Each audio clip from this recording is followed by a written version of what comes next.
Hello, everyone. Welcome back. This is S.C. Coleman, author, and it has been a while since I last made any upload. I haven't really had much time to study documentation or do any research like that. Mainly because of an ill-attempted vacation, I suppose. Short, very short. And obviously maybe not obviously, and also the influences of arriving family members, basically. Sort of like the Thanksgiving dinner from hell. But I will, in the future, when things settle down a little bit, at least as far as distractions go, which can't be ignored, I will look more into researching documentation and doing the usual work that I do, which is obviously tracking down problems and in some cases their solutions, maybe. So, the first thing I'll talk about today is related to On War by Karl von Clausewitz. However, I think there are some things to clarify before we get specifically into that book, what he says and how it pertains. The first is the lie of public safety and emergency services. It is, in fact, in actuality, an occupation of under the cover of safety and emergency services. A lot of people know this, of course. It's just perhaps they haven't clarified it, they haven't looked at it and accepted it, or haven't figured out a way to fix it. Or maybe they have done all three. The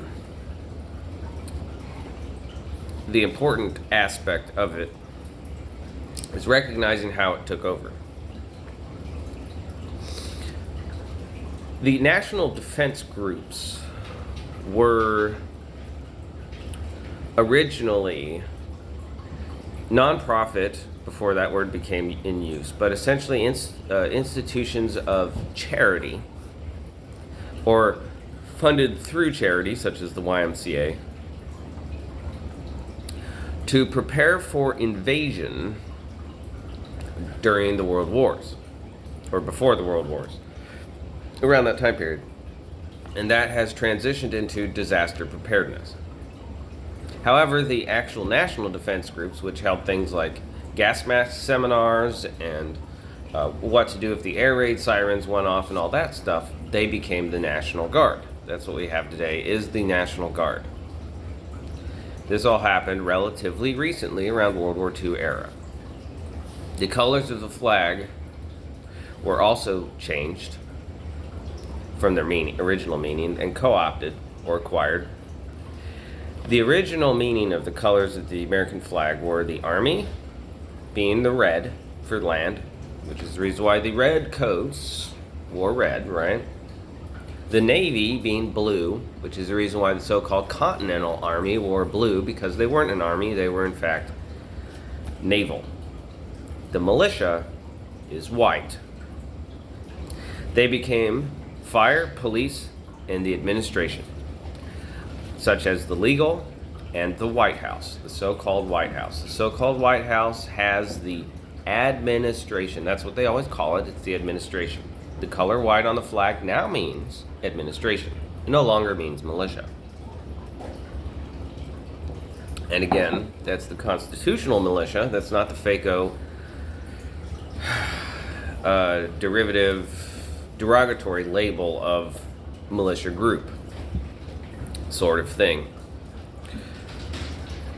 This all came about so heavily ingrained today of what Richard Mitchell calls the unminding through the cardinal principles on the reorganization of secondary education, and through these the schools took over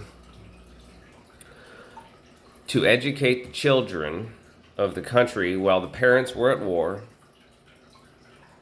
and they gained and also organized the national defense training, right? They educate the schools and education system. They all did this stuff, and they got funding for national defense. And thus you find the current state today of all these universities heavily inculcated in so-called national defense spending. This is where it came from. The military has categorically become representative in the color green, whereas blue continues to serve for the Navy. In addition, it has become medical, such as the Navy corpsmen wear blue. However, I believe that that's representative of them being Navy and not Marine. However, the Army also carries the color green. Green lights, green straps, green glow sticks, right? It's color green. The green represents the military now, no longer red. And I don't think that's necessarily a problem, but blue does still represent the Navy. Now, red continues to serve as a distress signal color for emergency and the color of battle on a battleship or on a ship in general. When battle stations are called, you see the red light going off. You can see that in movies and whatnot. That is the emergency lighting system too. When it comes on is red. So to understand how they came about, and that they're not that old, despite their claims of descendancy, it's also important to note how they function and how their functionaries carry out the overall strategy. Public service, safety, and emergency services create problems mainly by continuously focusing on the problems through excessive drills, exercises, and raising awareness campaigns. They focus on appearance as paramount and formulating distractions to divert people's attention, which of course is what a distraction is intended to do, while undermining actual safety mechanisms, issuing citations, fines, and licenses. So essentially speaking, they do everything in their power to make it appear similar to the Queen, as in Game of Thrones, going out and being seen giving money to the poor. The importance of it is being seen. And thus this person is a friend to the poor, right? Same thing here. The important thing for these people is to be seen. Above all else, they have to be seen responding to emergencies. If they can't be seen responding to emergencies, then they're not doing their purpose. That's what their purpose is. All of functionaries, that's what their purpose is. Beyond that, it is the issuing of citations to individuals who are not, essentially warning letters to individuals, or in some cases, a bicycle chained to a post without a bicycle tire. The citations are designed to tell you, cease and desist your behavior, essentially. Do this or else, right? And then along comes the or else, which are fines. Now, they will fine people or haul them off to jail if they are seen without a license to engage in public service and safety. So let's say you see a crash on the middle of the highway and up rolls somebody with a light and a siren. Well, that person's impersonating a cop, right? Or some other nonsense like that, impersonating a public servant.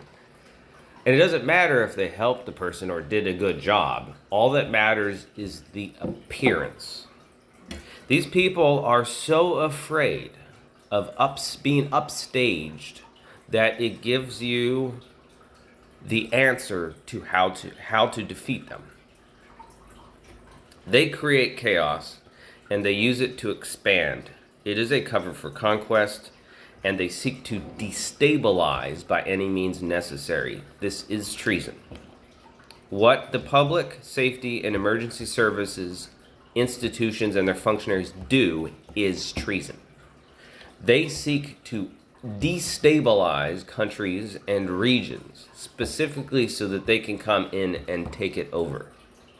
And they target anybody else because they want a monopoly. They need a monopoly on public safety and emergency. And this stuff has been going on since the World Wars. It was, in fact, in many cases, a purpose behind the World Wars, practically. And you can see it in all the documents, right? You can see it in the articles of incorporation around a lot of these old institutions of charity is the word that they used then. They were operating under the guise of charity. Now they're operating under the guise of nonprofit. But it's the same tactic. An easy way to upstage the public safety and emergency services is, first of all, wait for their chaos, wait for their conflict, and while you're waiting for that, you prepare yourself and other people to be ready to respond to that emergency or disaster under their own power, and in a way that they are more capable and more effective because a person whose job and focus is to actually fix problems and not simply be seen attempting. In many cases, they're just seen attempting, right, to fix problems. And they say they're the only ones. Well, when they pull their disaster that they are planning and do, in swoops another organization or group or individuals, and they take over. And all these people can do is sit around on the fringes and whine and complain, and it will make them look like crybabies, and it will show not only that they're incapable and incompetent, but also that they serve no purpose. They will lose their control. Now, on the other hand, if they're afraid to pull the trigger and implement their disaster, they can be wound down gradually, essentially the idea of being ground down under a millstone. Grind them into dust, slowly. And that would be helpful to have more people who are ready and prepared individually on a independent, free basis, not connected to any organizations or any other control structure, who are ready not just to protect themselves, but to respond to any emergency and disaster under their own power on behalf of everybody else in the community. Then these traders in FEMA and EMA and all these other things, and you know, the stupid crap with construction going on right now and everything else like that, all the public service, all those idiots, they would be terrified of implementing a disaster if they knew, and they probably do and are, how many people are not simply prepared to protect themselves, but will not listen to them, and contrary-wise, will take action and install themselves in place of our current fraudulently funded enemy organizations operated under the guise of safety, service, and emergency. So when we're talking about on war, it's important to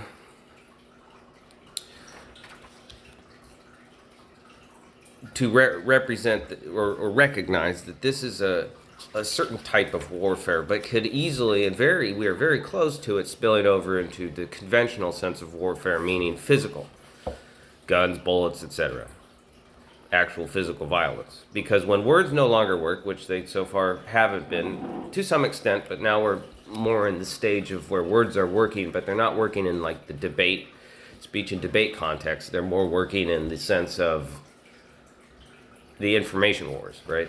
That's what many are calling it. So with On War, I have a few quotes here from Clausewitz. Two motives lead men to war: instinctive hostility and hostile intention.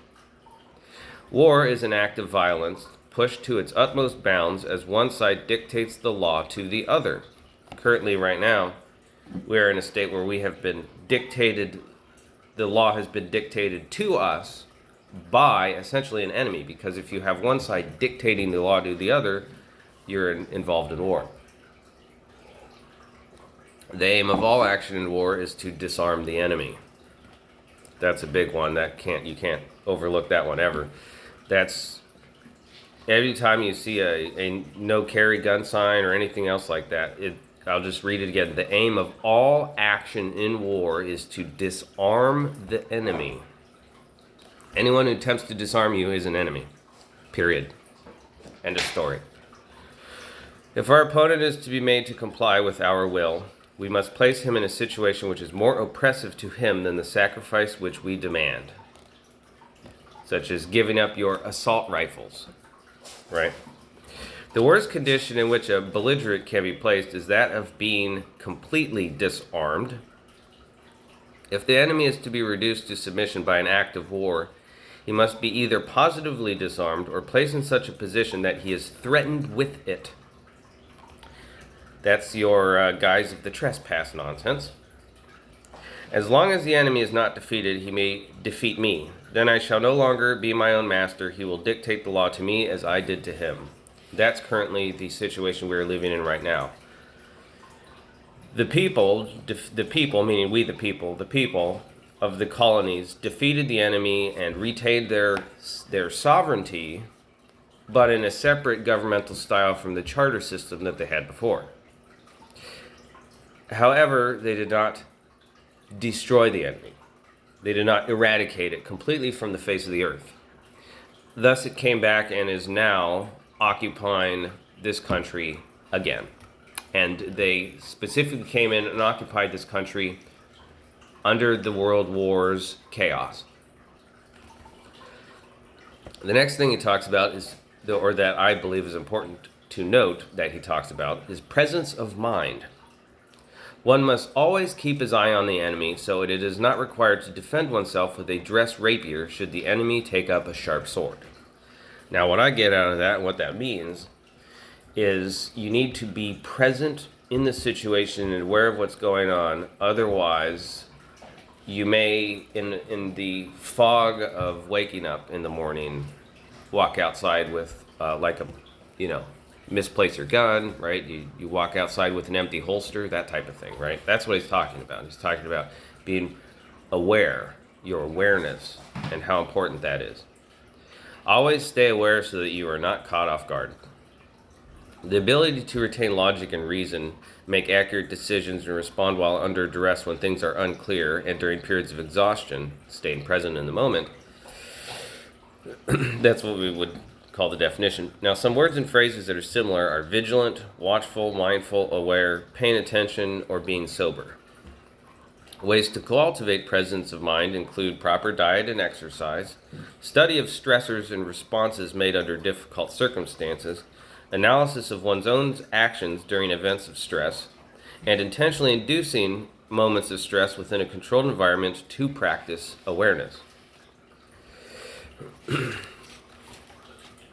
So another thing to note here is the idea of stability. It is basically stability and order are pretty much the antithesis to chaos and disorder, really. The key to stability is strength of presence, habits of courage, consistency, and endurance. The emotion part that talks about in On War by Clausewitz is that there are many types, and there are many types of emotional individuals involved in war, and war is by in itself an emotional experience, as Clausewitz says. And so you can't actually separate the emotion from the warfare. You have to understand it. There's many types of individuals, different types of emotions that you can be classified as types, right? The first I only noted two here, but the first is easily excited. It flares up, it burns out quickly, and those individuals are good for short engagements. Then there's those that are slow to excitement. They endure in a state of elevated or inflamed passions, and they're good for campaigns and long or strategic work. Some conflicting perspectives that we can see sort of mixed in today is for this topic of stability. You have security through secrecy. Generally cultivates a paranoid environment. You have secret or undercover agents and or inspectors, such as secret shoppers. And there is a shared terror of anything being exposed. Now, a practical element of this type of security through secrecy is camouflage, being able to mingle in among the masses or hide out in the woods, right? The gray man, so to speak. But generally, individuals involved in that concept tend to be very paranoid. They see threats around every corner, afraid of their shadow. Then you have security by castle, safety in an unmoving position. The intimidating physical presence of a building, and that people are safe behind strong walls.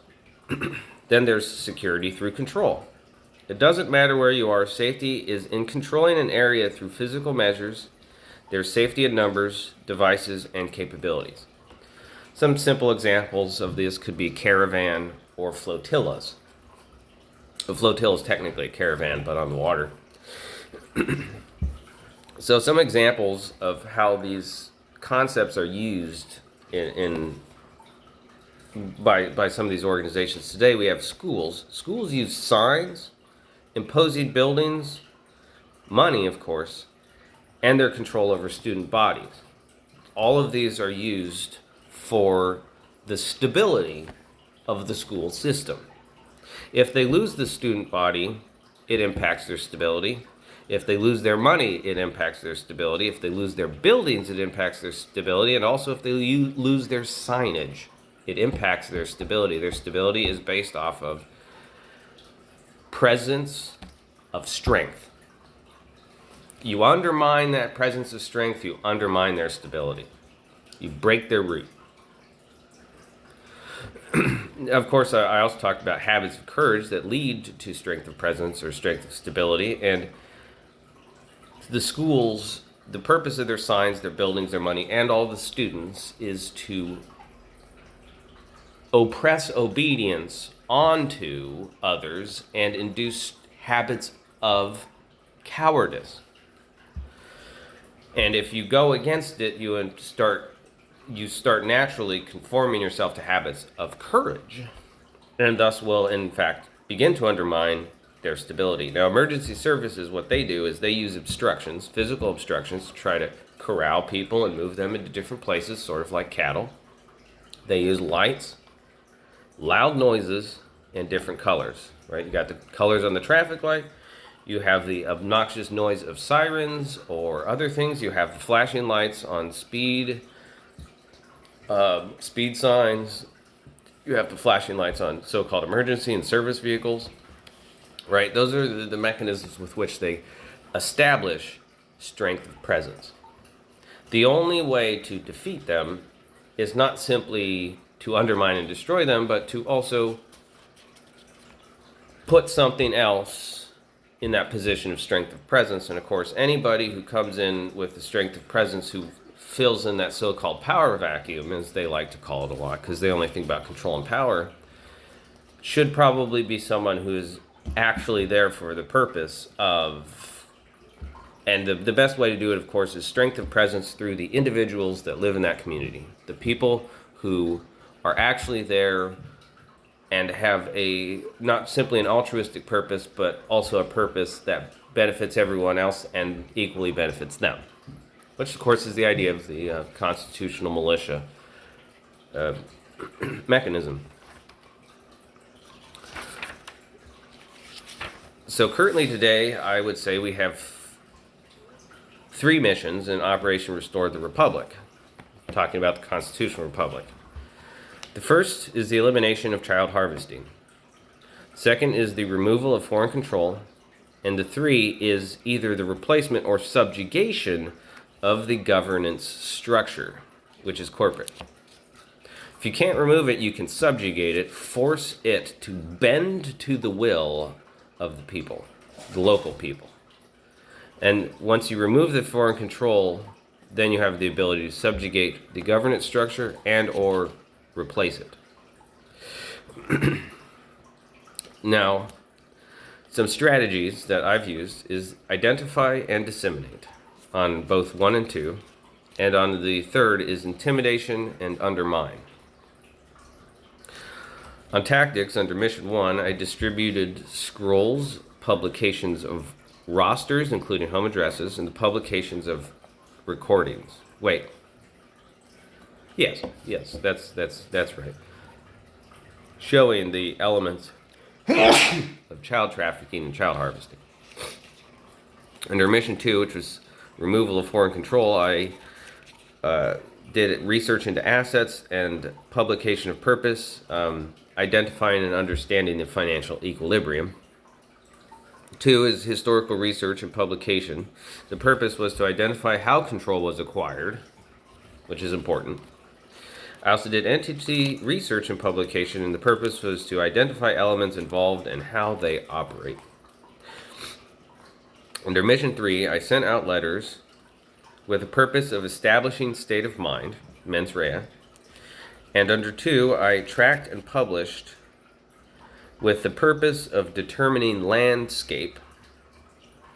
And then the last thing that I did was a flag run where I put a big Marine Corps flag on my backpack and went for a run, which was equally to intimidate the functionaries and the fake government and all the traitors out there, and to inspire everyone else to get out, get moving, do something, basically. And all of those things contribute to strength of presence and will essentially lead to the nightmarish world that these people don't want to see, which is a large body of independent, individually capable, essentially strong under their own power. They're not subservient or dependent or have to go around groveling and begging and doing all this other nonsense, but a population that can stand on its own, under its own power, essentially. So something to note here.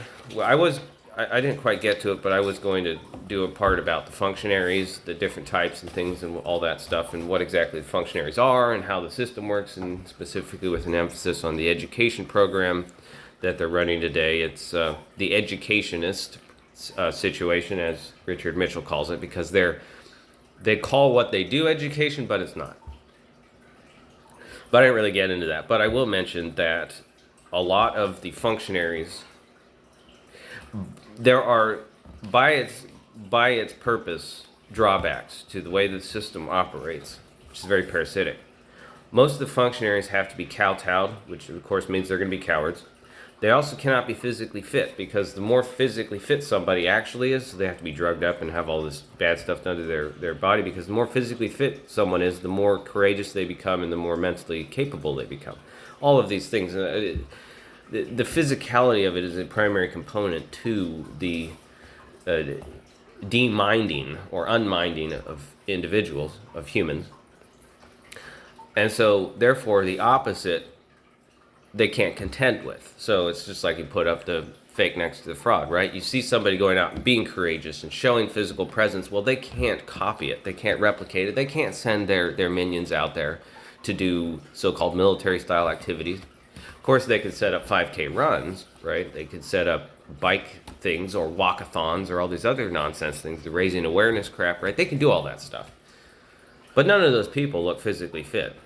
You know, they go out there and they look like zombies and a bunch of other stuff. You get a group of military guys running down the street, though, and it doesn't even have to be any sort of scheduled event. Everybody sees it and they go talk about it. They're like, hey, I just saw a group of Marines running down the street, right? They cannot copy it. They can't replicate it. They can't do anything. All of their attempts just seem like floundering. So they have to shut it down. They have to make sure nobody goes out and does that stuff, and that there is a general state of fear and threat to anybody that tries to. Thus, they use a lot of ridicule and rumors and a bunch of other nonsense like that. So to list off some nuisances that I've had to deal with, which were aimed at undermining my own operations by the enemy. These are essentially, you could consider attacks from the enemy. In the English, well, okay, this is just, some of these are actually just funny anecdotes, like this one. In English 101 class at OSU, a required course, the focus was put on disability. However, when a student, myself, suggested that we pretend to be blind for a day as part of an assignment to brainstorm ideas on raising awareness, the teacher replied, "How would a blind person feel if they saw that?" At the University of Nebraska-Kearney, a public speaker professor, as part of a public speaking course, stated that students learn through generalizations. And this statement itself is, in fact, a generalization. During a Keynesian economics course at the University of Nebraska-Kearney, when regulation of oil was used as an example, a bad grade was given under the reason implied corruption in system. A mathematics class at The Ohio State University required payment to a subscription service for taking tests and homework, which was not included in textbook fees, and it required terms of service agreement. Now, these are all just anecdotes about the tomfoolery and unminding that goes on in the school system. These next ones pertain particularly to me. After refusal to sign a global citizen pledge at the Grand Canyon University, expulsion was immediately administered, signature was missing, and it listed Academic Conduct Committee, saying that it provides time to contemplate action. On Amazon Mexico, my author page for S.C. Coleman, the name was changed to Sharon Stone. An apparently pedophilic book was published as Spatterluck under the name S.C. Coleman and with a backdated publication with the date to 2011. Upon complaint, a space was added to the original S.C. Coleman name, yet the book continued its association with all other S.C. Coleman named books. A phony LinkedIn profile page was created under the name S.C. Coleman and listed work or education as a law education at the Richmond School of Law. So those are some examples, of which there are many, to be honest, but I think those are the most on the nose, if you will, about my experiences and what they've attempted to do to me. And recently they've been attempting to leverage family members to cause disruption, specifically disruption because obviously they want to stop me from doing what I'm doing. That's not really surprising. And you would expect no less, of course. But either way, we do need to recognize this is the elephant in the room, or the elephant on the land, I suppose. And the only way to stop it is through stability. Stability and strength of presence, which is not theirs. They do not want stability, they want chaos. They want the conflicts to continue, and they want more of it. Because with the more that it happens, the more they can take control. And I'll leave with a passage from Richard Mitchell's book, The Graves of Academe. Any institution that still stands must by that very fact be successful. When we say, as we seem to more and more these days, the education in America is failing, it is because we don't understand the institution. It is, in fact, succeeding enormously. It grows daily, hourly in power and wealth, and that precisely because of our accusations of failure. The more we complain against it, the more it can lay claim to our power and wealth in the name of curing those ills of which we complain. And in our special case, in a land ostensibly committed to individual freedom and rights, it can and does make the ultimate claim to be that is the free universal system of public education that alone can raise up to a free land citizens who still will understand and love and defend individual freedom and rights. Like any politician, the institution of education claims direct descent in apostolic succession from the founding fathers.